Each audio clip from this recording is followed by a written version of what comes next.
बिस्मिल्लाहिर्रहमानिर्रहीम। अस्सलाम वालेकुम दोस्तों। इंजीनियर मिर्ज़ा इस सदी का सबसे बड़ा झूठा और फ्रॉडिया शख्स, जिसने पिछले दिनों अपने ऑफिशियल चैनल पर एक पोस्ट शेयर की।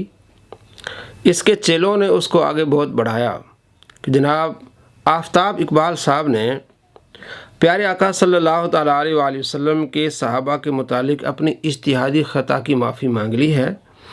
अब उलमा किराम से भी अपील है कि आला हज़रत बरेलवी रहमतुल्लाह अलैह के तर्जुमा कुरान में असहाब रसूल से मुताल्लिक गुस्ताखाना अल्फाज नामर्दी और बुज़दिली निकालें और माफ़ी मांगें कि मुज़दिली का जो लफ्ज़ है ये गुस्ताखाना है, तो ये कुरान पाक से निकालें जो आला हज़रत रहमतुल्लाह अलैह का तर्जुमा है कंज़ुल ईमान। मुफ्ती राशिद महमूद रज़वी साहब ने इसको जवाब दिया कि मिर्ज़ा साहब, आप भी अपने चेलों को तर्जमा पढ़ाते हुए बुज़दिली के अल्फाज इस्तेमाल किए हैं, तो आपकी पोस्ट और आपके नज़रिए के मुताबिक आप भी गुस्ताख हैं। पहले आप माफ़ी मांगें और तौबा करें।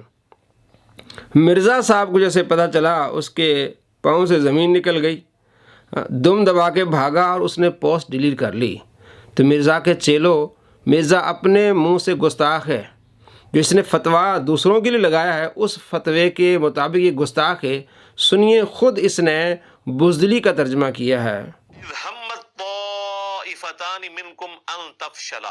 जबकि इरादा किया तुम में से दो जमातों ने कि वो बुज़दिली दिखाएं, हत्ता यहां तक के इज़ा फशिलतुम व तनाज़अतुम फिल अम्र, तुमने बुज़दिली दिखाई।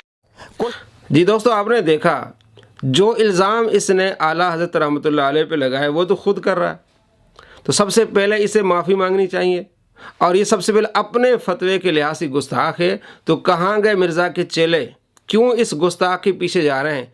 क्यों ये नबी अलैहिस्सलाम के गुस्ताख के पीछे जा रहे हैं, सहाबा के गुस्ताख के पीछे जा रहे हैं, खुदा के गुस्ताख के पीछे जा रहे हैं, अल्लाह के वलियों के गुस्ताख के पीछे जा रहे हैं? इसको पकड़ें कि ये गुस्ताख है अपने फतवे और अपनी पोस्ट के लिहाज से। तो कहाँ मर गए मिर्ज़ा के चेले? मिर्ज़ा के चेलों, पकड़ो इसको कि ये इस सदी का सबसे बड़ा झूठा और गुस्ताख शख्स है। अपने फतवे अपनी पोस्ट के लिहाज से ये गुस्ताख निकला, क्योंकि इसने बुज़दिली वाला तर्जमा खुद इसने किया है।